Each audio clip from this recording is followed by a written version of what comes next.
Sorry for that technical difficulty. Okay, welcome to the North Precinct Advisory Council for November of 2026. We're glad you're here again on this dark and stormy night. We have a full agenda, so we will get going here in just a moment. A couple of announcements. If this is your first time, welcome. We are here. We're a group of community members. We're all volunteers. We have no budget.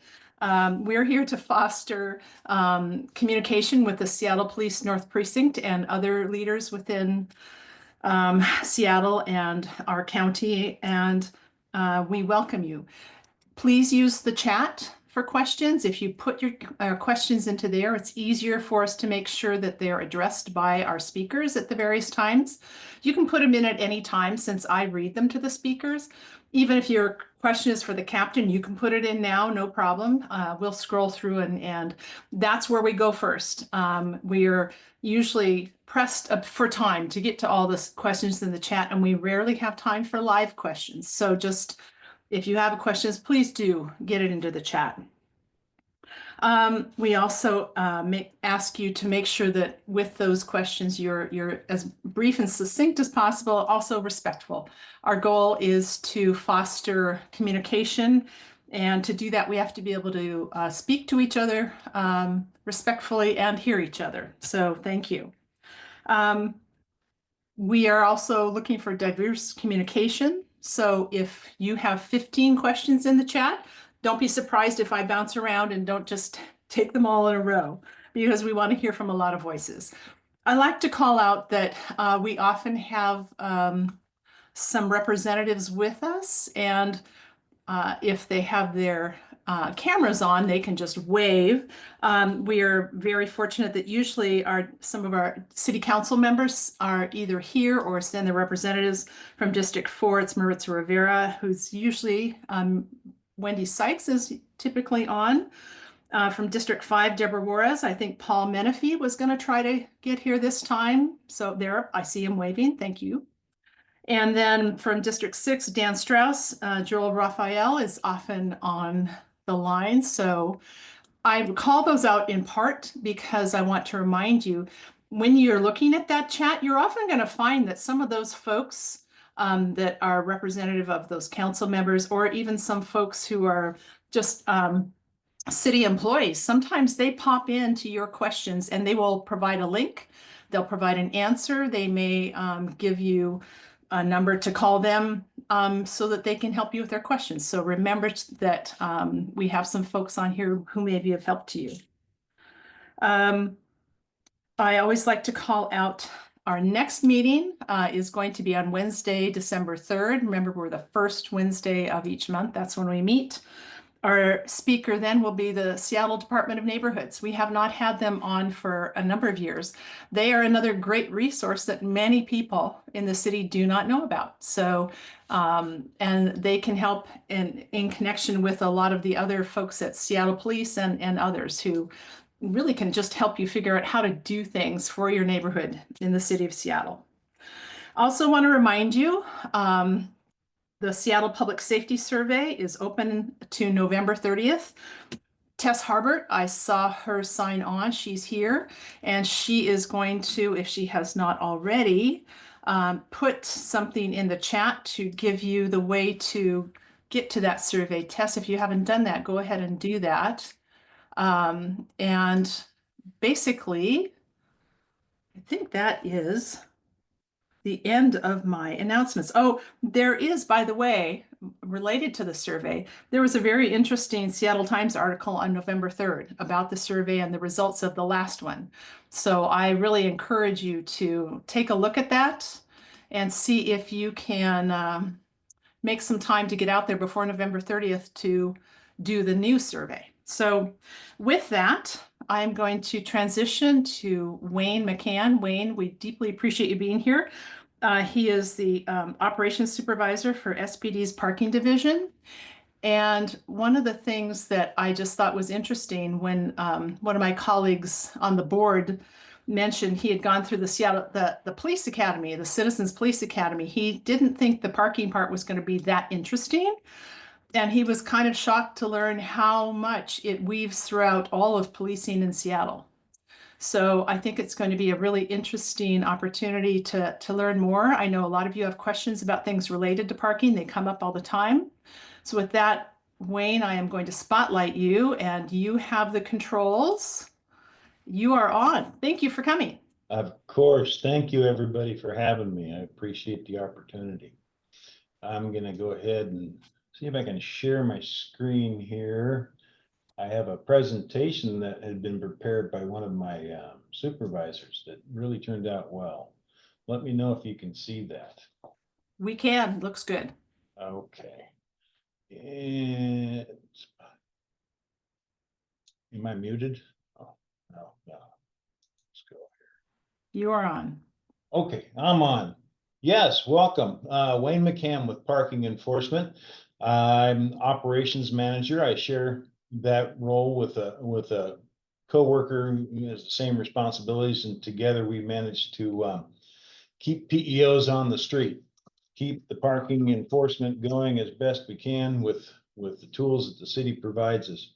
In addition to that, a little bit more about our structure. We have a general manager that oversees the parking enforcement unit, and the parking enforcement unit reports directly to the traffic or the Seattle Police Department traffic section.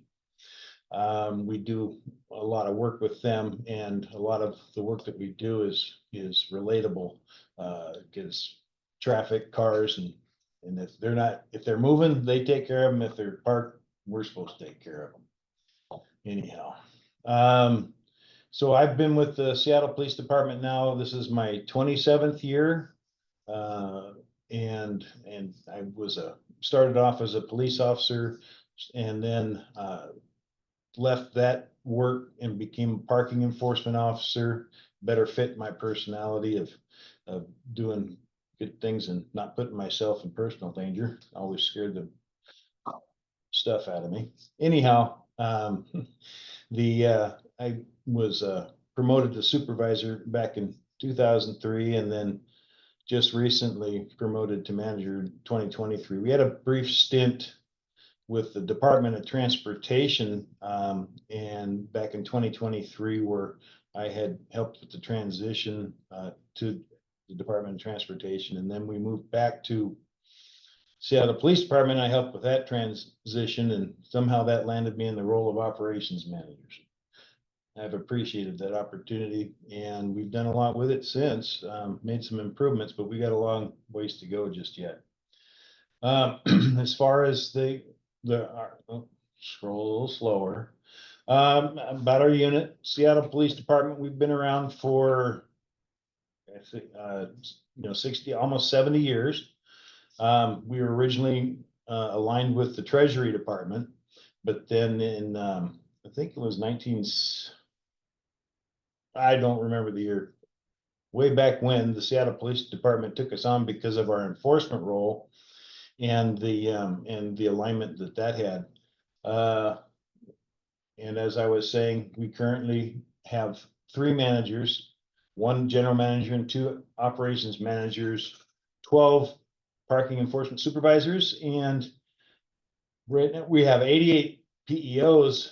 We have 104 full-time employees positions for PEOs, and we're currently trying to find ways to get people interested and hired so that we could take on the work that we've been presented. But right now we're at 88. We just are finishing the training of 3 more people, which is done in-house and or by our own training group, and it'll be excited to have them on the street.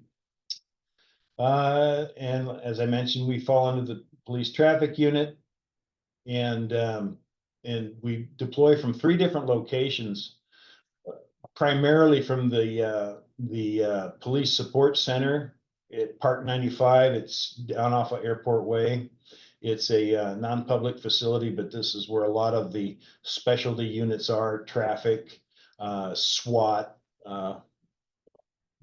arson bomb squad. They're all out of here because of the facility that we have, secure parking and parking spaces. Basically, there's enough for all the extra equipment down here.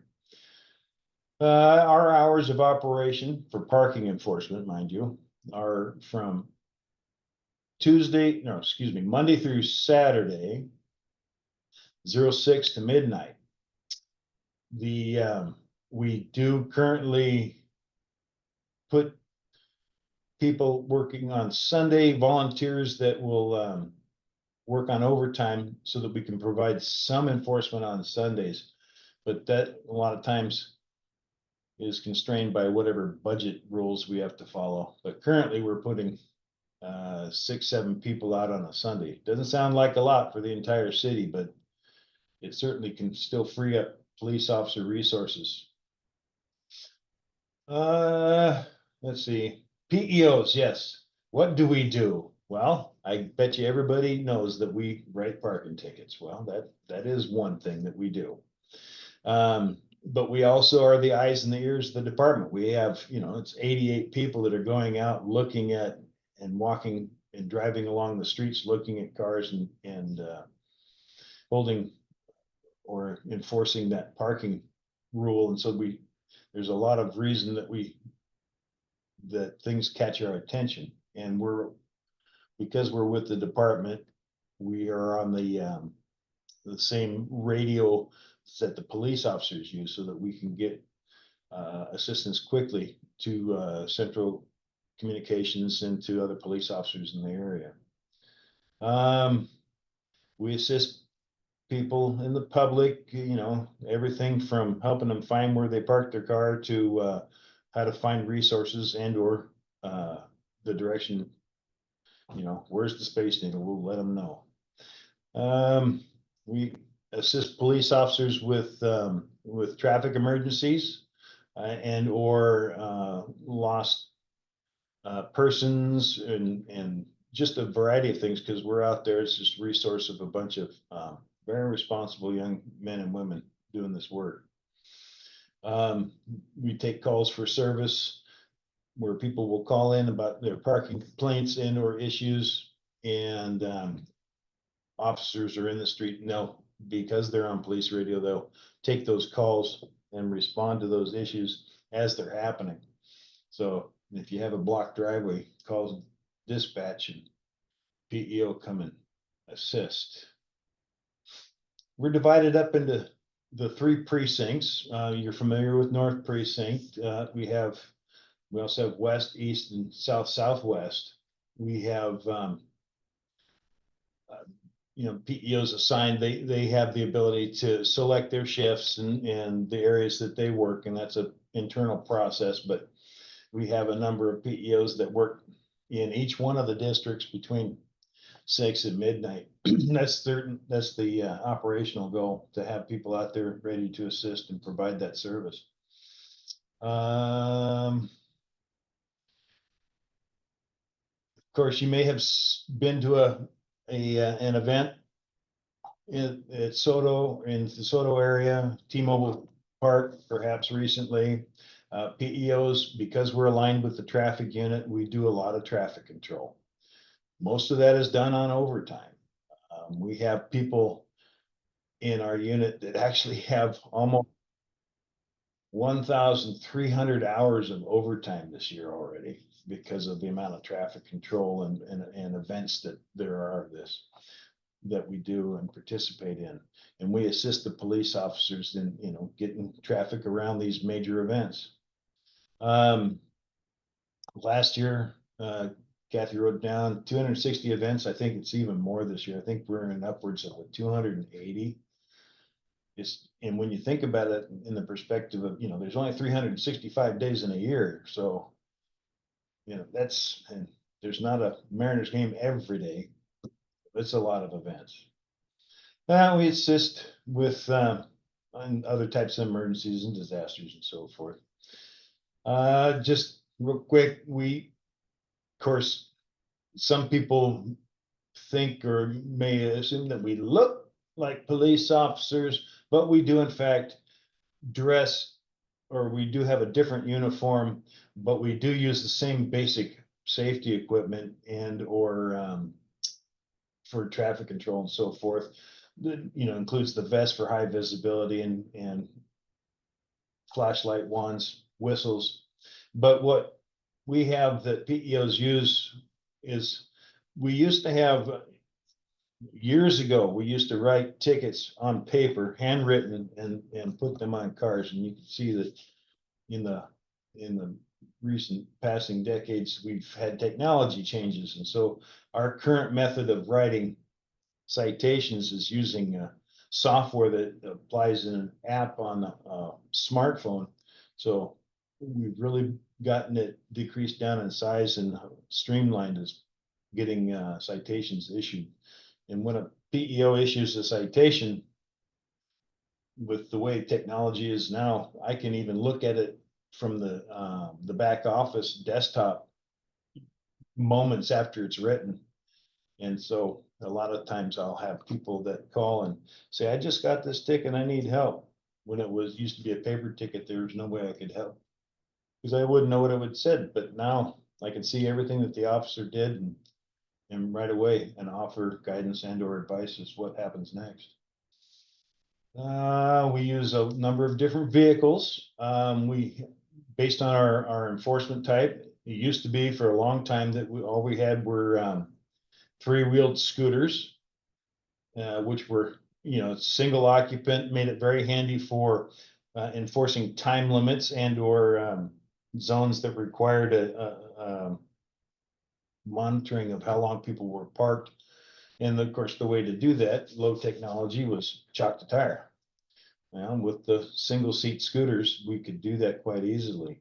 But technology has advanced us to the where we can actually, our greatest innovation, I think, of recent years is the license plate recognition. It's where cameras are actually on the vehicles and they read license plate, make a short record of it, a temporary record.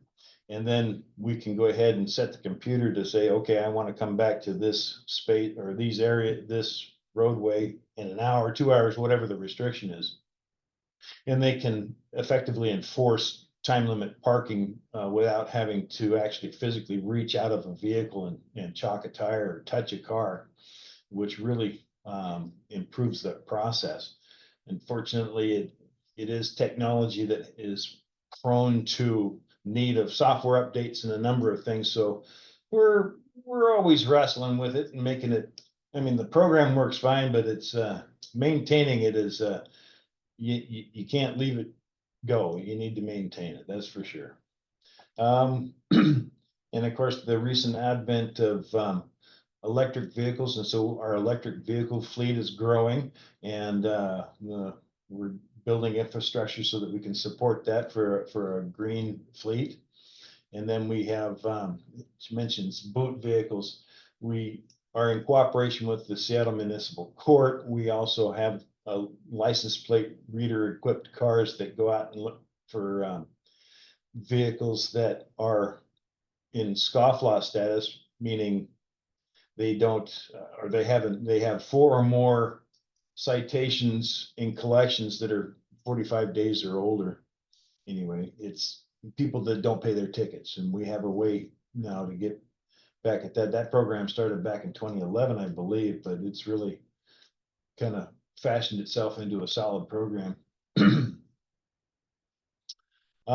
We have, in addition to our regular enforcement PEOs, we have members of our what we call specialty squads, to include abandoned vehicle, the aforementioned scofflaw boot squad, license plate reader enforcement.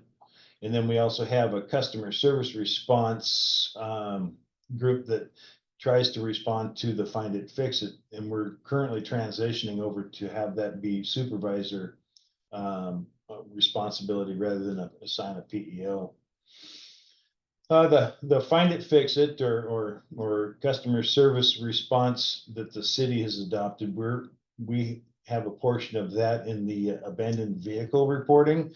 You may be familiar with that, or have vehicles that have been parked longer than 72 hours in your neighborhood. We receive complaints through that find it, fix it app for abandoned vehicles that we respond to, and our abandoned vehicle squad, specialty squad, is the one that takes care of tracking that. applying the investigation tools, chalking the tires, waiting the 72 hours, and ensuring that, excuse me, that people stay in compliance. Let's see, enforcing. Okay, as I said before, essential part of what we do as a PEOs, issue citations. We have approximately what, 83, seems like there's more, but 83 parking ordinances for the city of Seattle. And when we train our PEOs, we have them learn how to identify a violation, how to apply the ordinance, the correct ordinance. It may be, I think, just as a side note, when I go through and read the parking ordinances, there's a number of them that seem to overlap. You go, wait a minute, isn't this one? Anyway, and so we spend careful time spent with the PEOs in their training, going over and pointing out the nuances between the different ordinances so that they can get the correct violation when they do choose to issue a citation. And then, of course, we stress the use of discretion and good judgment when enforcement. Not everybody, nobody intends to park illegally, or not nobody. Very few people intend to park illegally. Usually it's a learning process and they didn't realize they did something that was against the parking law.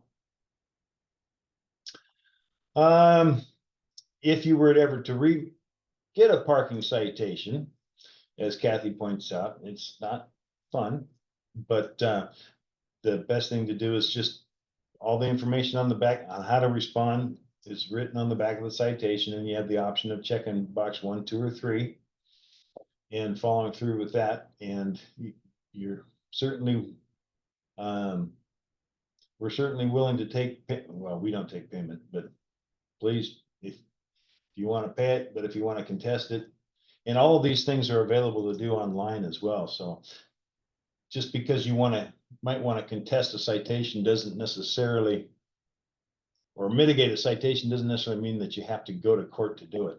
You can do that online. It's kind of a nice option that people don't realize. Here's something that usually people want to know is how do I avoid a parking citation? Well, don't drive a car is my advice, but sometimes that probably won't work. It's not acceptable. Anyhow, but the one thing that we make sure that we want to stress out there is you got to look for the parking signs, and we rely on the Department of Transportation to put those up and make sure that they're readable and so on and so forth. But unfortunately, sometimes trees will grow in the way and just a variety of things. So I always recommend, taking a good hard look for parking signs, and anything that's on that block should be evaluated because it could apply anyway. But the most issued citation is for pay to park. We deploy our PEOs into the areas where there's more parking restrictions, and the most parking restrictions that require that parking turnover are the pay to park zones. And so therefore they're the most citations that we write. And so in addition to citations, one thing that impacts a lot of the parking public is the number of signs that they see. And I have a couple of slides of examples of signs here that it's most people will tell me that it's just so confusing. And again, I will comment that they just make sure you look for any signs. And I always add the part, or I want people, if you have questions about signs or or what the restriction actually is, call the parking enforcement office and talk to a supervisor during our hours of operation. And we'd be more than happy to explain, what that means, or if you can park there, or what the restriction is. But, there's certainly, it starts with the most prohibitive signs, the ones you say you can't do it, you can't do it, you can't do it. And of these 4 that are displayed, I would say that whatever you do, don't stop in a no stop zone, because those usually coincide with something that needs immediate attention, and PEOs are well aware of those zones. And most people will end up with a ticket if they stop there. And more signs, of course. Yield signs, stop signs, no parking within 30 feet. One thing I like to mention about that is that sign doesn't have to be there to be there, no parking within 30 feet. It's state law that says you can't park within 30 feet of a yield or a stop sign. So whether the sign's there or not, you'll definitely want to step back from 30 feet or step back from the sign 30 feet. You may ask, how does the parking enforcement know that what's 30 feet and what's not? Because not all the curbs are painted, and I wouldn't expect them to be. We usually will pace it off. Some officers have gone as far as even to carry a tape measure with them, which isn't necessary. Um, the base rule is it reasonable to think that that 30 feet, a lot of the sidewalks will have formed concrete in 2-foot squares, and they'll use that. It's usually just an estimate whether they pace it off or something, but they do have to have some estimate way demonstrated how they estimated that distance. But it doesn't necessarily have to have the sign, is my point.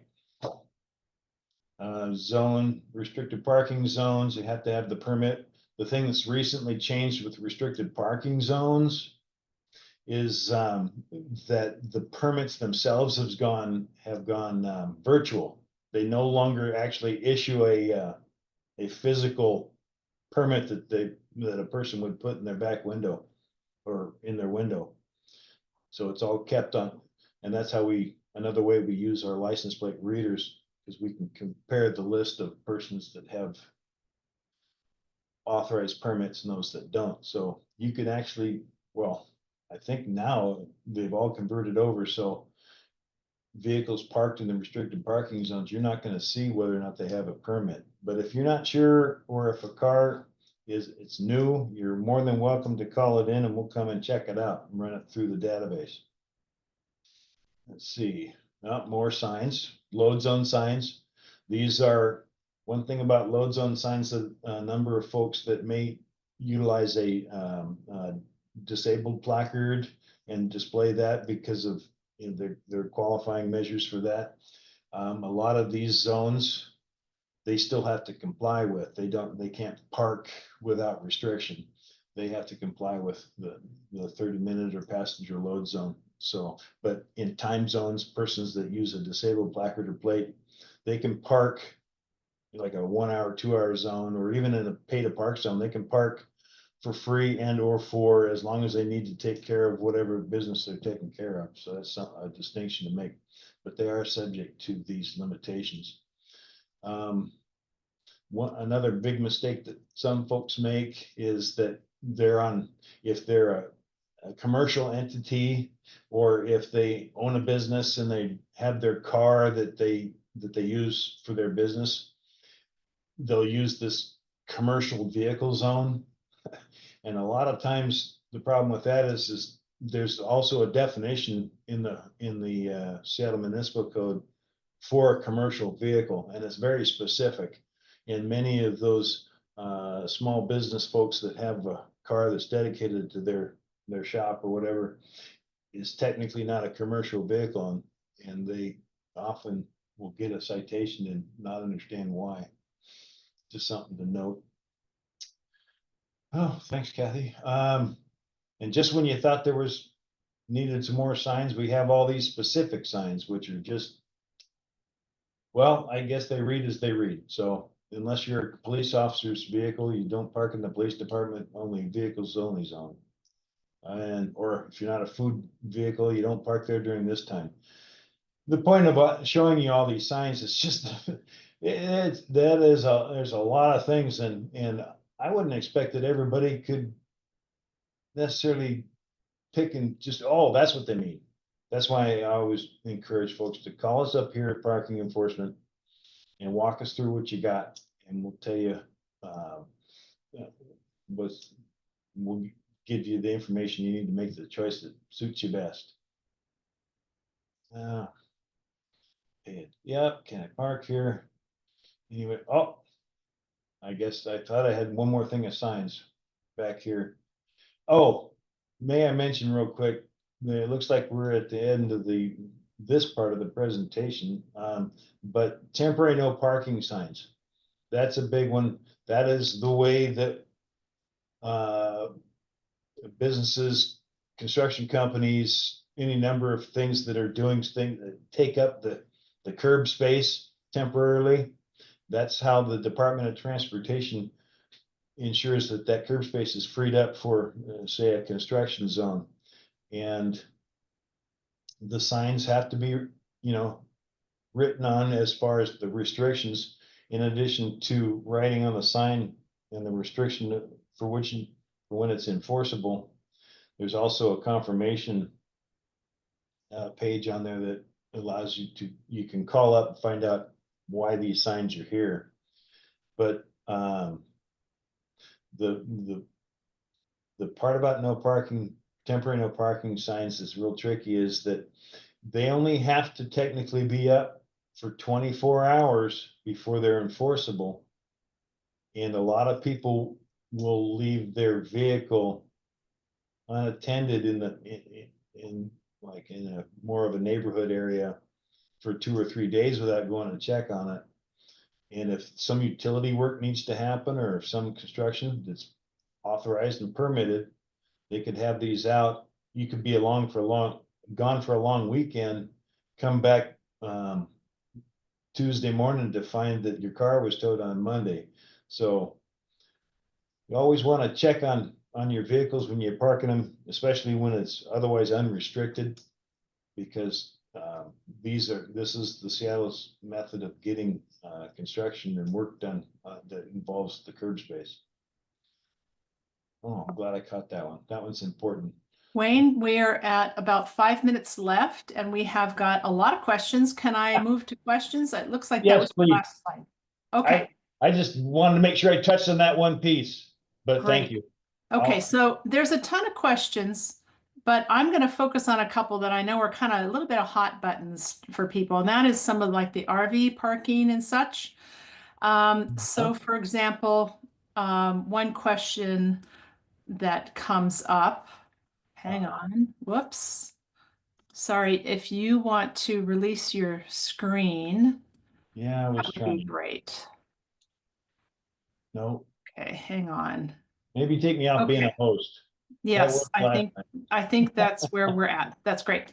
Okay, so all right, so RVs. What happens with RVs that are parked where people are living or homeless far longer than 72 hours? This is a huge sore spot, especially in Ballard. Do you folks take that first? Do as a police officer? How does that work? Yes, that is a very, that's a challenge. And because we have available to parking enforcement, we have the parking ordinances, which the one that fits in that case usually is the 72-hour ordinance. We can go in and hold somebody accountable for 72 hours. The problem that we find is if it's lived in, I don't have the means to extract somebody from a vehicle. I can't force them out of their vehicle. The tow company, Lincoln, that we contract with, will not tow a vehicle with somebody in it. Many of these vehicles that are being lived in are not currently registered. They may have a plate, but they're not, the person that's in it doesn't belong to them.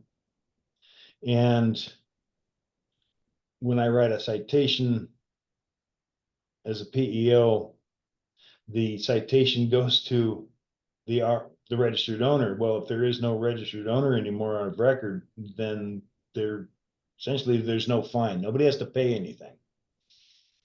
And combination of not being able to force somebody to make them do something, which move the vehicle, we employ a lot of techniques, a lot of pleading, a lot of saying, hey, look, better if you do this, better if you do that.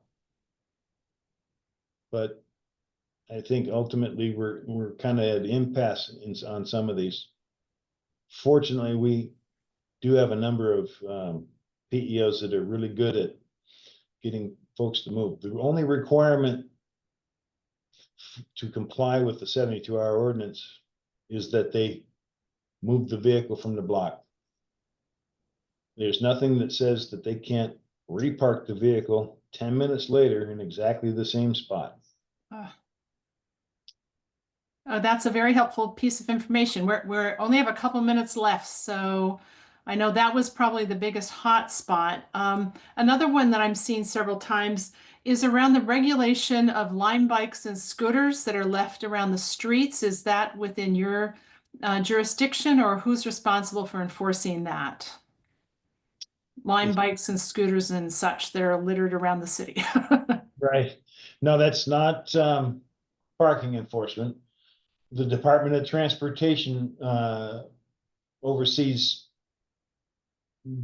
that. I don't know what, I'm limited on how I can comment because I'm not sure exactly. I know that they're responsible for having had authorized or sponsored these Right. contracts with the line bikes and so forth. Okay. Well, that's very helpful actually, and maybe gives us an idea for a future speaker is to have SDOT come, because I can tell from the questions we've got, those are an issue. I'm going to scroll quickly. We probably have time for just one more. Okay. Let's see. One question I think that's important. Folks are asking, if you don't use the same old paper parking violations, then how soon does a person receive the non-paper ticket? We still are writing citations electronically, but then they print out a paper copy, Ah, which is left with the vehicle, most likely under the windshield wiper visible from the driver's side. okay, great. I'm gonna see if there's anything else we can slip in here. I think that I know we've missed some, but I tell you what, we always keep the chat, and maybe I will reach out to you with some additional that we haven't touched on, and so you can see if you can get us some answers, and then we'll send it out with our minutes. Is that okay? Yes, that would be a great idea. If you wanted to compile those and I could, you could send them to me and I can answer them and send them back, and then you could share that with your group. That would be great. Well, thank you very much. We appreciate you making the time to come talk. I learned a few things myself, and we really appreciate your time. Thank you very much. You're welcome. Thank you, everybody. Have a good evening. Okay, next up, we have the City Attorney's Office, Megan Westfall. Let me just put you on spotlight, Megan. Welcome. You have a new boss today.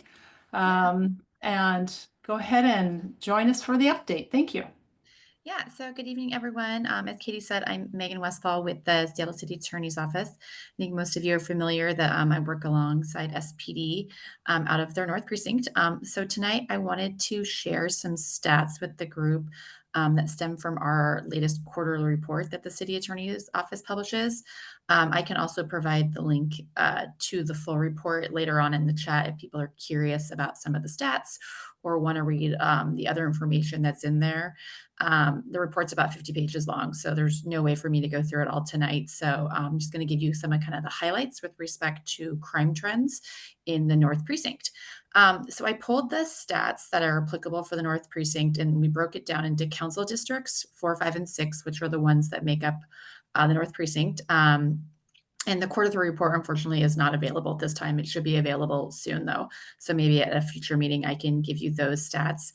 But so District 4, as most of you know, is going to be primarily your Northeast Seattle neighborhood. So University District, Magnuson, Sandpoint, neighborhoods like that in that area. District 5 is primarily North Seattle. So it encompasses Lake City, Northgate, parts of the Aurora corridor, and some other neighborhoods in that area. And then D6 is going to be primarily Northwest Seattle, which is Ballard, Fremont, Wallingford and those types of neighborhoods. So in District 4 in Q2, there were 194 police referrals to the city attorney's office. And so a referral is the term that we use for an entire case that's sent to us for potential filing. A referral could have one crime in it. For example, if there is like a theft from Target, that would just be one crime in that referral. Or it could have multiple crimes in it. And often we do see multiple crimes. Like, for example, if there is a person who is arrested for driving under the influence, but they also have a suspended license and no ignition interlock device, that would be 3 crimes within one referral, just to kind of give you some perspective there. So of those 194 police referrals, that makes up about 7% of the referrals citywide. And so I'll break it down for you and what the types of referrals were. So we had 78 assault referrals, which is about 9% for citywide. 76 domestic violence referrals. And so domestic violence referrals and assault referrals may overlap, but domestic violence is only going to be assaultive behavior and other behavior between people that have any sort of intimate partner relationship or any familiar relationship. And that's about 9% of what we see citywide. There's 29 court order violations, which is about 10%, 29 thefts, which is about 7% citywide, 19 harassment referrals, which is about 6% citywide, 7 weapons charges. And the weapons charges that we would see at the city are going to be obviously the not as serious felony type crimes, right? But when someone might be unlawfully possessing a knife or something like that, right? We're not going to be seeing the cases involving firearms. And then let's see here, 6 DUI referrals, which is actually surprisingly low, and that only makes up about 2% of what we see citywide. So then if we move to District 5, we have a lot more referrals coming out of that district. There were 394 referrals for the quarter, which is almost double what we saw in District 4. And that makes up for about 14% of what's received citywide. There's 151 domestic violence referrals. That was the highest number for that group there. And that's about 17%. 113 assaults, which is about 14% citywide. 66 thefts, which is about 17%. 59 court order violations, which a court order violation, sorry for not explaining this in the last one, a court order violation could be any sort of order that the court imposes as part of a condition of release or condition of sentence, saying you're not allowed to have contact with this person, their school, their work, their home, etc. It could also be a civil order where a person goes to court and petitions a judge for that type of order, just for some context there. There were 34 harassment referrals, which is about 12% citywide, 30 DUI referrals, which is actually quite a lot, and that's about 12% citywide, and then 12 weapons charges, which is about 8% of what we see citywide. And then in District 6, we're kind of seeing the same sort of numbers we would see at District 4. It actually had the fewest number of referrals, but the 174 referrals, which makes up about 6% of what's received citywide. 74 of those were domestic violence referrals, which is about 8% citywide, 51 assault referrals, which is about 6% citywide, 36 court order violations, which is 12% citywide. Quite a few DUI referrals, 25, which is about 10% of what we see citywide, 18 harassment referrals, which is about 6% citywide, 18 theft referrals, which is about 5% citywide, and then 3 weapons charges referrals, which is only about 2% of what we see citywide. So the North Precinct, which accounts for, about land mass wise, about half of the city, is responsible for about a third of the referrals to the city attorney's office. And some of kind of the takeaways from the data are that we see that domestic violence referrals tend to concentrate in parts of the city that has higher density of housing, which makes sense if we're talking about violence and other types of crimes between intimate partners and families, right? They're going to be living together. And in the North Precinct, we really saw that that occurred in the denser portions of Lake City Way and the Aurora corridor, as well as in Wallingford, which I found to be kind of interesting. For criminal non-traffic and non-domestic violence misdemeanors, we lump those all together. That's going to be what I was talking about: the thefts, weapon offenses, order violations, assaults, harassment. Those really tend to concentrate in the commercial areas. So in the North Precinct, we saw that really heavily around the areas of like Northgate, the University District, the north part of Aurora, and also Ballard.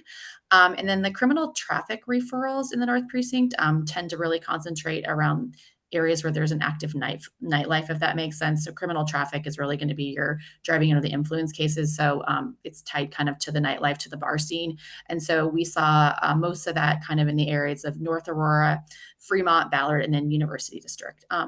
And those are all the stats I had to share for tonight. I can answer any questions, and I can also put the full report into the chat. Yeah, if you would put it in the chat, that would be Yes. great. I can do that. I think we're still seeing questions about parking. That's a hot topic. And I don't see anything Somebody said, can you give an example of a harassment crime? Yeah, so Oh, real okay. quick, I can do that. So harassment, it's interesting because the legal definition of what harassment is different from what people perceive it to be, right? We perceive harassing behavior to be things that we just don't like, right? You're annoying me type thing. And harassment under the law is a threat towards a person, a threat to kill, a threat to harm them, a threat to harm their property. So we have to have a specific threat, and we have to have the person then has to actually believe that they are good, that threat is going to happen to them. So in misdemeanor land, anything that's not a threat to kill comes to us. Threats to kill are felonies. Yeah. And then is there anybody else there? We're running out of time a little Oh, bit. sorry. All right. I can try to answer Jeff's in the chat then. About Jeff is asking how you handle domestic violence cases. That might be it. That's super quick. unfortunately, That is that's a long question, maybe for another time or something. Yeah. Okay. All Sorry. right. All right. Well, thank you, Megan. We will talk to you again next month. Thank you very much. Sounds good. Have a great Thanksgiving. You too. Okay. And next up is Casey. There you are, Casey. Welcome. Hey, folks. Thank you for ditching the people over on Queen Anne, if I'm not mistaken, at the community council to come to our meeting. We appreciate that. Hopefully you got them their answers too. No problem. Yeah, it's always tough to juggle, but I'm glad to do it. No, it's good to see everybody. Wanted to start. I know that Leon had a question about a Seattle Times article and a court rule change that happened recently. Leon, are you around to summarize your question? Or Katie, do you have that? Or I can also just go off of memory too. I think your memory will be fine. I think your memory is good about it. Why don't you just do that? Sure. So some of you may have seen the story 2 days ago that Sarah Jean Green, the cops and courts reporter for the Seattle Times, wrote about a new rule change that says that when you're charged with a felony crime in Washington State, and this affects King County and the cases in the North Precinct, that you've got to have an arraignment within 3 days. And previously it was somewhere around 10 to 14 days. And so what that meant is, say if you were charged previously on the first of the month with a felony crime, your arraignment would roughly be on the 12th of the month. Now, if you're charged on the first, 3 business days later would be the third or the fourth. And so there is a benefit for defendants, absolutely, because you want to get that time sooner for the defendants, and they need to have that. Is understandable. There's a drawback for victims. Absolutely. There's a drawback for victims because, and I think what Leon, to paraphrase what he was saying is, this seems to make it much harder for victims to be able to get out of their obligations and to get to court, to make the statements to court, to try to get a protection order if needed, or to argue against release for whatever reason, or to give context to the court who can then hear it.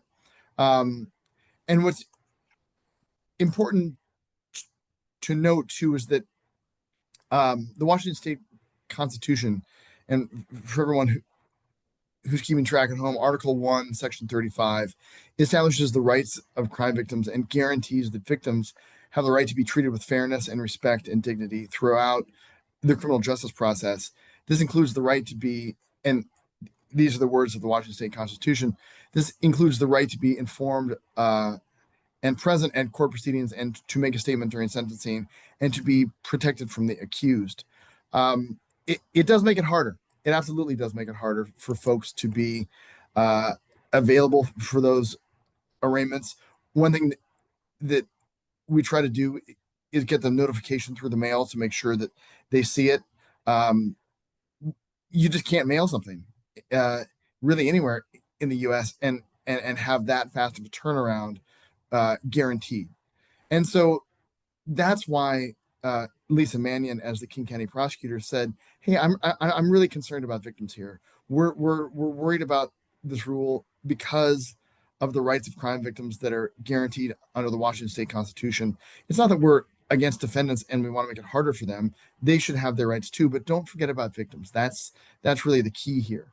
And what I think critics of our office would say is, "Well, yeah, but you can just be faster about contacting victims."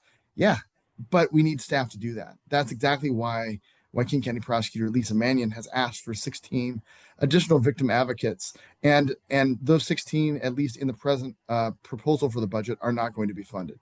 And we can't do more with less, and we certainly can't do even the same amount on the same timeline. So I was talking to the head of our gender-based violence unit today about this, and I gave her Leon's question of, does this make it harder for victims? And the answer is yes. But it is the rule that is now the standard across Washington State. And so the best we can do is exactly what Lisa has done, is asking for those additional victim advocates, those 16 victim advocates. We're hopeful that we will get funding for 8. That's what the executive proposed, but it's important to get all 16, and we could show you exactly the work that each one of those folks do. And I think for anyone on this call who has been or knows somebody who has been the victim of a crime, they can tell you exactly how valuable that is. And if it's a property crime, how they probably wish they had somebody like violent crimes do to walk them through those situations. So that's a quick rundown of Leon's very good question, and I think the realities of it. Let me check in the comments to see if there's other We have questions. one question from CJ. Is it sustainable to enforce that arraignment timeline or possible? It is, but it's also the court rule now, so we've got to do it. Even if it's difficult for anybody involved in the process, we've got to adhere to those court rules, and we've got to make sure that we do it. So it is possible. We were certainly concerned about it, and the victim advocates and the folks in our office, as we'll get to with the budget stuff next, are really spread thin, and it's we've got to have those rights that are protected under the Washington State Constitution upheld. And what prosecutors can do and will keep doing is showing why those budget resources are needed. It is budget season. What Lisa has asked for as the King County prosecutor is 21 new deputy prosecutor positions, 21 new paralegals and legal service professionals, the support staff that are essential, and those 16 new victim advocates. That sounds like a lot, but right now there are 50 more attorney positions that the Department of Public Defense has over the number of folks who are attorneys in our office. And that's looking at the same general fund for King County that's funding both of those numbers. So if you look just at the general fund, there's a disparity of 50 attorneys for DPD, and the proposed budget from the executive would add 17. So the disparity would be 67 more for DPD. Now, some people look at this and they say, why are you asking for fewer positions for the Department of Public Defense? We're not. And I want to be very clear about that. They have an important role. They do important work. And the accused need to have their rights upheld. But this also goes back to what I was saying about the victim's rights under the Washington State Constitution. We can't do more with less. And what we genuinely worry about are having great prosecutors who can make much more money in private practice, who look at the caseloads. We have folks who are handling caseloads anywhere between 30 and 70 cases.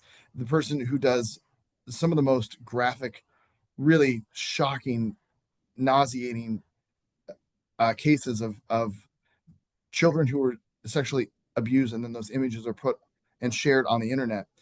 She has a caseload of well over 100 cases. And we don't know of a public defender in King County or in Washington State who has a caseload like that. And if we lose Laura Harmon, who is that great senior deputy prosecutor, or if we lose folks who can make more money in private practice, or just go to the Department of Public Defense and have caseload standards, which are much lower than what prosecutors have, then we lose out and victims lose out and the community loses. There's also the argument that we hear of, well, you set your own caseload, but we don't. It's human behavior and the reports and the referrals that set the caseload. And to say that you could dismiss lower level felonies, if you ever hear that, I think what you'll notice is that people don't talk about what those felonies are. Lower level felonies usually are referred to as Class C felonies, but animal cruelty is a Class C felony. A hate crime is a Class C felony. There are loads of Class C felonies that are not described by case type when you hear about Class C felonies, because if you heard of those, you would say, well, those are pretty serious cases. Those, why are those a Class C felony to begin with? And those aren't, any one of the cases that King County prosecutors file each day, we could look at and say, here's exactly why we charge this. And if anybody wants to see a daily caseload like that, we're happy to show it to you. And we think that if you looked at the totality of the circumstances, you would say, yeah, that makes sense. We're not adding to the system just to add cases. Prosecutors have a huge workload as is. They're doing it because victims in those cases need to have their voices heard by the court. The I sales tax. think that got to the questions. Now, in regards to the budget, is there a way Yeah. that people who are listening here tonight can give their thoughts? What is the way in which they can weigh in? They can. There's a hearing next a week from today on the 12th, and I'll put the information about this in the chat, and maybe you can share it with the folks on the email list. And there's also a QR code if you want to do it remotely by an online submission. An in-person a testimony certainly would do better, I think, but I'm sure that the council, who really has some hard decisions. I mean, I don't envy being the budget chair or the assistant or the number two, the co-chair for that committee. I mean, there's a lot of important needs, and they've got difficult decisions, and we're not trying to blame them. We're just trying to advocate for our office. But I'll share that information on the 12th. The committee hearing is the following day on the 13th, and then the final vote, I believe, is Tuesday the 18th. I think finally, Rudy's question is around the sales tax increase was supposed to fund additional resources for the courts and other public safety programs. Yeah. And it helped pay for the care team. Is that your understanding that? I'm not sure That's a about different the care tax, team. I think. I think we know that there is some of the funding that is not going to prosecutors who advocated for the criminal justice sales tax that's slated from the executive's budget to go to homeless services. There are other levies, at least 3 other levies that I can think of that could fund that. And we're not saying that homeless services should not be funded. It should be. That's a real crisis. But when you have a criminal justice tax, I think if you told the people who supported that, hey, we're actually going to use this for homeless services, when they're very clear to say that homeless people are not all criminals or not criminals, it's not a crime to be homeless. That if folks knew that before the vote, I think there would be a different perception. Thank you. That's really an important piece. Thank you for the question, Rudy. Maybe you could put something about that, I don't know what, in the chat, just to give folks an idea, again, how to weigh in. So sure. We're running a bit behind tonight, so I apologize. But thank you, Casey. We appreciate your update. You bet. It's good to see everybody. We will see you next month, we hope. Absolutely. Yeah. Take care. Okay, so we are going to shift now to get an update from the care team. And what the executive board has asked is that from now on in our meetings, we would like to get an update from care. We think they're important to hear about if you've been reading about what's going on. Oh, there you are together. And we have our 2 folks who are at the stationed at the North Precinct with us tonight. Erica, some of you have seen before. She has been attending. And Holly, Erica, I'm going to, I think, hand to you and let you introduce your coworker and tell us what's going on. We're a little tight for time, but again, you have 8 or 9 minutes. Go for it. Thanks so much, Katie. Hi, everybody. Thanks so much for having us here. I believe this is actually the first time that we have a platform to speak at NorthPAC, so thank you so much for having us. We'll start with introductions. My name is Erica, and I have been working as the Care Team North Precinct Supervisor for our team. My name is Holly Hodgson, and I'm working in actually the central area right now, but I'm moving north to work with that team. I've worked with the north team a lot though as well. And I'm also moving into a supervisor position, and thanks for having us here. It's nice to see everybody. Great. And then we hope to have our Chief of Staff, Jake, join us here in just a moment. I sent him a Zoom link, so I hope he'll be joining us to answer maybe any of the more operational questions that you might have for us. I will look for him and add him when I see him, okay? Thank you so much. But just to give a little bit of info around our team, we are a group of crisis responders. We are now 8 people up in North Precinct specifically. We have 8 more responders over in our central Seattle area covering East and West Precinct. And then we have 8 more responders covering our South Precinct. But here in North Precinct, we have a total of 8 responders and 1 supervisor covering 7 days a week. We operate from noon to 10 p.m. daily, and that includes holidays as well. And we are here to support you in our communities, as well as those who might need outreach support from a crisis responder. So the types of calls that we tend to respond to are those that might involve some kind of behavioral health nexus, which might include mental health, substance use, houselessness, and all of our responders, while we do have a wide range of backgrounds encompassing our team, we really are trained to respond to crises. That includes we're all trained up in suicide assessment. We do safety analyses, risk assessments. We make sure that we are getting somebody to the resource that they need to effectively address their crisis. So oftentimes that might look like a tangible need resource. Maybe it is somebody is seeking a bite to eat to feel a little bit more regulated, or maybe they need a blanket for the night.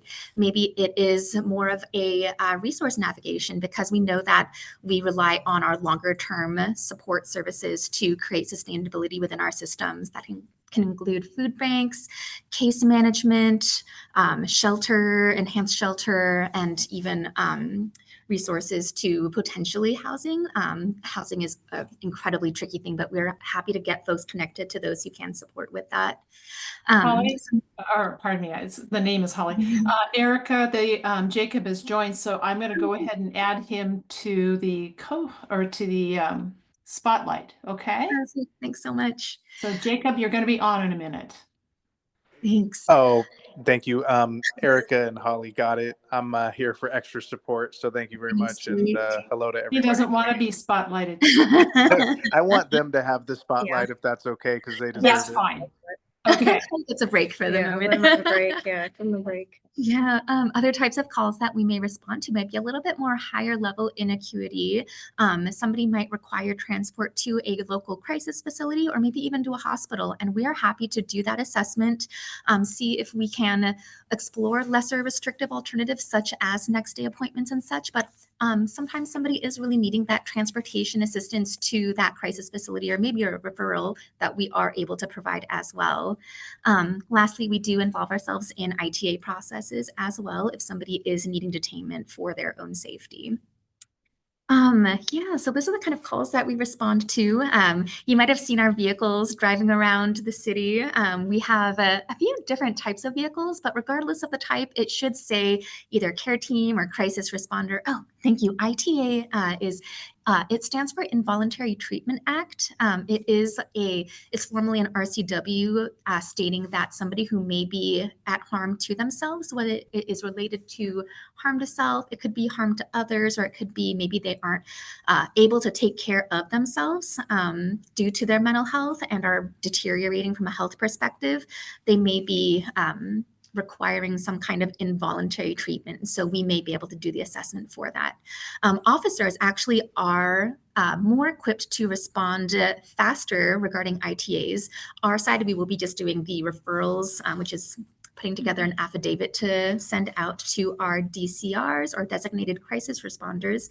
Officers, on the other hand, they will be able to say, I'm recommending this person for an ITA and will get immediate transport to a hospital. So there is a little bit of a distinction there around who has access to a more speedy ITA route. And you say we have just a couple minutes left. Thanks so much. Can I ask you to do your transition real quick? Because I also have a question for Jake. Definitely. I will be leaving my role, so Holly will be point person moving forward for the North Precinct at this time. And so, yeah, I'd love everybody to just see Holly, and hopefully she'll be around for future North PAC meetings. And Jake, I believe you'll be our point person as well moving forward.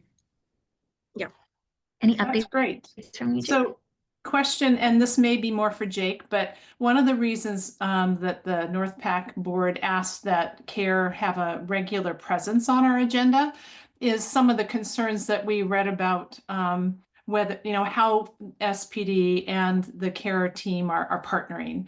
So Jake, I don't know if that's more your bailiwick, and we don't want to get into a deep discussion at this point, but do you feel like there's a good partnership with the North Precinct officers and that you're being well utilized at this time? What I could say is I think we have a great partnership, and we're always going to have one. From the very beginning of our program, the whole idea was working with the police department and working even with the fire department in some level. And so right now, I think there's always room to grow, and there's always room to evolve the programs that we have. But I think all of this is in support of public safety. And so we wouldn't be effective in anything that we're doing if we weren't trying to be as tight with the police department as possible and collaborative. And so the spirit of what the community crisis responders do is to help the public, but it's also to help the police department work with the police department, be great partners, and continue to move this forward for the community. So yeah, there's always room for improvement, and there's always room to expand what we're doing. But yeah, in my opinion, we have a great partnership with Seattle Police. We're working together in public safety with them and Seattle Fire, and we want to try and do everything we can to help the public. Okay, that's great. Well, I think we're over time a little bit, but I really appreciate you guys making time to get on the agenda. This time we'll make sure you're part of the team. So planning ahead, we've got the timing well sorted out for the agenda. And I know we also have the CARE team doing a presentation in January. That's got a little more of a focus on 911 and reporting. But so there will be more we'll be hearing from you guys over time. So thank you very much. And welcome, Holly. We're glad to meet you. We look forward. And Erica, best wishes in your next endeavor. We appreciate so much. it. Thank you. Yeah, thanks for having us. All right, and next we're moving on to Captain Davison. Let me add you in. And you are muted. And I think you have to open up. There you are. You have to, there, okay. I got it. I was still adjusting things on my screen here. 1 second. All right. As usual, I'll start out real quick. Can you hear me okay? Yes, we can hear you great. Perfect. So what was sent out to you all were our the crime stats for the North Precinct at this time. Our violent crime in the North Precinct year to date is down 11%, 15% down for property crime. Burglary crime is down 22%. Motor vehicle theft down 28%, and shots fired down 19%. I gave a presentation today in our CSTAT meeting as well, so I'll give kind of an overall as well, a little bit more of a breakdown for you. Let me pull that one up, and then I'll break that down for you. All right. So our homicide is up. As you know, we had a couple of homicides in the Virgil Flame Park. Those were the last two homicides at the north end. Well, I'm sorry, no, they weren't. The homicide at the Hotel Nexus was one. That suspect was captured in California and then administratively released down in California, unfortunately, and they're out looking for him again. And that was an administrative error on the jail down there, is my understanding. Rape is down in the North Precinct, down 17%. Robbery is down 21%. Aggravated assault down 4%. Again, this is just a tighter breakdown of all the different crimes. So arson is up 42%, but that's only 44 incidents from 31 incidents same time last year. Burglary is down 22%. Larceny is down. Larceny theft is down 10%, and then motor vehicle theft, as I mentioned, is down 28%.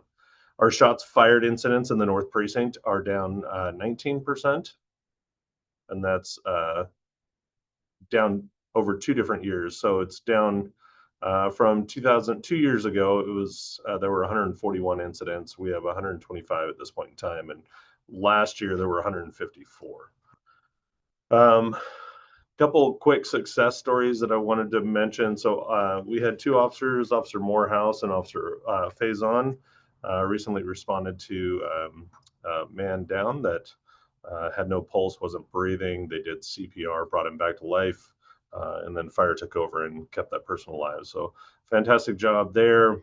Officer Gabriel Ladd and Officer Adams recently, within the past week, did an undercover operation working off of a warrant that they had developed. There was a person that was wanted on a $500,000 felony warrant related to the Jaws of Life burglaries that were happening up in the North End and throughout the city of Seattle and all around, not only the Northwest, not only Washington, but in the Northwest. One of the suspects was, they captured one of the suspects that was responsible for millions of stolen cash as well as damaged property. So really good arrest by 2 North End officers. They were being overseen by their patrol sergeant at the time. So really good work there. Officers McMillan and Brayboy on 3rd watch responded to a man that had set himself on fire unintentionally in the University District. He had set up a warming fire in an alley, fell asleep, and then the fire caught him on fire, and he was fully engulfed in flames from the waist down and working its way up. The male had stood up and started running around in a panic. The officers were able to calm him down, get him to lay down on the ground, and then use the fire extinguisher to put out the flames. The person likely saved that person's life. Officers Yilmaz and Sato both recently responded to a stabbing victim in the University District and provided life-saving treatment to that person. He was stabbed in the back with a pretty severe wound, and the officers provided life-saving aid until the fire department arrived. And then just yesterday, officers Golker, McMillan, Botcher, Cannon, and Dotson responded to a 911 call of somebody reporting that they were being assaulted. They were texting this information to 911 because they didn't feel the ability to speak out loud. They were afraid that they were going to get hurt. Ultimately, they said that the suspect had left. Officers responding to the area located the suspect. That suspect had a firearm on them, and the officers were able to take him into custody, learn that he was a convicted felon, and booked him for felon in possession of a firearm, as well as the assault charges. So really good work being done in the North End. Those are kind of the highlights. As I mentioned, we had our CSTAT today, where we present in front of our command staff and kind of talk about not only the areas that we need to improve on, some of the projects that we're working on, but we give our stats and then we give some of our projects. 2 of our officers, or 2 of our sergeants, were creating a plan for Golden Gardens to address some of the concerns that have been going down there, including all the noise violations. And so they went over their plan with command staff to address how they're going to work on those issues throughout not only the rest of the year, but working into summer of next year. So with that, I will open it up. I'm sure that there are questions. Now, you just said Golden Gardens. Does that mean that things have eased up over at Magnuson Park? Or is it Let me pull shifted? something up. So we actually had a Magnuson Park. Give me 1 second here. Here we go. So key stats for Magnuson Park. These were actually pulled up for the whole summer. We had a officers down there that were working really hard trying to address some of the concerns that were happening at Magnuson Park. Total self-initiated CAD events increased 119% in that time frame, meaning that officers were on viewing incident or going down there and doing proactive work. We went from 269 incidents to 590 incidents, representing 321 additional officer-initiated activities. There are consistently more officer-initiated activities monthly, year over year at Magnuson, and the highest growths were in May with 232%, June 230%, July 314%. Showed the most significant increases in officer activity down there.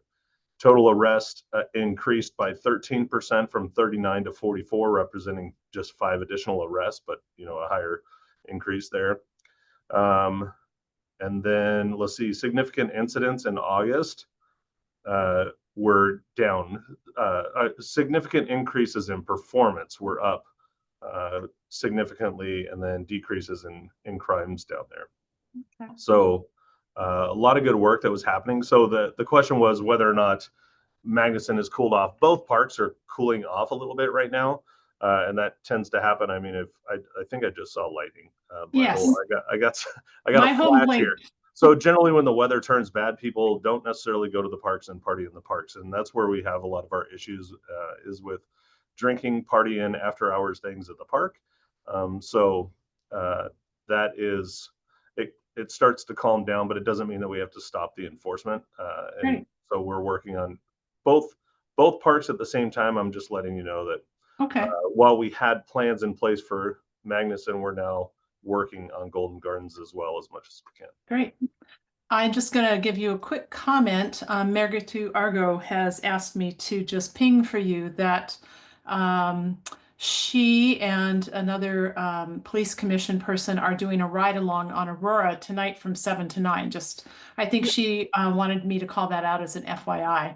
Not me. Our executive director and our commissioner, they are out on Aurora. And Captain, if you can, it will be great to connect with them. Thank you. Are they doing a police ride along, or are they ride along on their own? No, with the police. But you know how the new thing that the license plate and everything. So I want you to connect with them if you can. They're doing with the police. Okay. Thank you. Thank you, Margaret. Okay, then we have some questions that really follow up from our topic earlier tonight. Nancy is asking, just related to explaining a bit about how the department enforces traffic laws. Does SPD leave it to state patrol on I-5 and also on state roads like Aurora and Lake City? The question about all the racing and dangerous driving has been coming along, and there's a couple other questions maybe you can see in there, but how does the division happen for responsibility? Yeah, so traffic laws are in the city of Seattle, are enforced by the city of Seattle. If it happens on I-5, Seattle is commissioned. We're commissioned for the whole state, so we can take enforcement action on the freeway. I've stopped many cars on the freeway depending on what I see when I'm driving on it, but I'm not actively looking for stuff on the freeway, if that makes sense. In other words, if I'm going to or from a location and somebody goes flying by me, I can still stop them. It doesn't matter what our jurisdiction is the state of Washington, but we try to respect the body of work for each location. So generally, state troopers will take I-5. On Aurora, it is a state route, but it basically runs right through the city of Seattle, and we tend to take all of the traffic collisions, all the traffic enforcement along there. You'll occasionally see a trooper on 99, but it's fairly rare. It's mostly just SPD. So that's the division there. Along Aurora and Lake City Way, those are all pretty much SPD. Again, you might see a trooper occasionally, but it's very, very rare to have a trooper there other than on I-5. What is the priority of traffic stop these days given officer staffing? Officers will do traffic stops when they have the availability to do it. We have, I believe we were briefed today, I think there's 9 dedicated traffic officers, not including CRG officers that do traffic enforcement. So those are the officers that are going and bouncing around from different areas of the city, enforcing strictly traffic issues. So speeding, anything in those high speed areas or high traffic infraction areas. So those people are dedicated specifically to traffic enforcement and collision investigations. Patrol officers, when they're able to, and when they have, say, like I said, if I'm traveling down I-5 and somebody commits an infraction or some kind of violation in front of me that's dangerous, I'm going to pull them over regardless of whether or not I'm in patrol or I'm a traffic officer. Which kind of traffic infractions are handled by the city and which are handled by King County prosecutor. So any kind of, well, traffic infractions go to Muni Court. They do not go to the King County prosecuting attorney's office. That's felony level. If there are felony related crimes, those would go to the prosecutor's office for the King County. Next. Let's see. The question about homelessness and people living in RVs. So I saw that come up in the parking enforcement. So that does go through the UCT because they do have to provide services. They have to provide notice. And before they actually tow, it takes a lot more. As the parking enforcement officer, McGee, was it? Or supervisor, he was saying that he can't ticket. He can ticket, but he can't really tow it. He can't, if there's anybody in it, Lincoln Tow won't take it. So it takes additional officers there on the UCT to provide services, tell them they need to move. And ultimately, all they have to do is pull around the corner. So it's really difficult if there are different priorities for the city. That may change, but right now, that's kind of what we're left with. We go and we knock on the door, we ask them to move, they move, and that's pretty much all we can do at this point in time. Okay. I think this all the issues of like propane and garbage and everything that's related to UCT, and they would be doing the cleanup and the contact for those. This one also relates to care, but I think this might be helpful to clarify for people how care works. So CJ says we had a fentanyl homeless man on property around 65, nodding out, thin, dirty, wanted a care. This person wanted a care team member, but management moved him along. How could I have gotten a care response? And that's the question is, do people ask for care? Do they just call 911 and ask, just describe the situation? How does that work? You call 911 and you describe the situation. Basically, if there is a danger that law enforcement is going to go to first, determine whether or not there is a danger that is above the level of care. In other words, they are unarmed civilian people. So if they walk up to somebody that doesn't want to be woken up, that gets that is armed with a knife, that is having like a higher acuity issue, mental health issue where they're a danger to themselves or others, that's where law enforcement is going to step in first. If we can determine a situation is not in need of our services, in other words, it's something that where care was describing somebody that needs additional services or transport to a facility that would free us up to go answer 911 calls, that's when we ask for care. There's also a dual dispatch model where the lower acuity incidents, where you have people that are sleeping on sidewalks, things like that, they might dispatch us both at the same time. We might go there first, find out that they don't want services and they just want to leave. Then we would clear care. If they say, hey, we want services, then we have them come in. So it's kind of this dual relationship that we have. So. Okay. Dawn is asking, he says thanks. And do you know the cause for the uptick in arsons?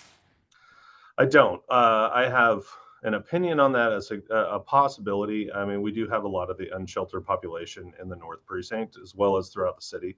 There's an uptick in arsons throughout the city, and if you notice, it's a small number of cases. So the uptick, I mean, we went from 33 to 45 year to date. We have a lot more unsheltered population. I gave the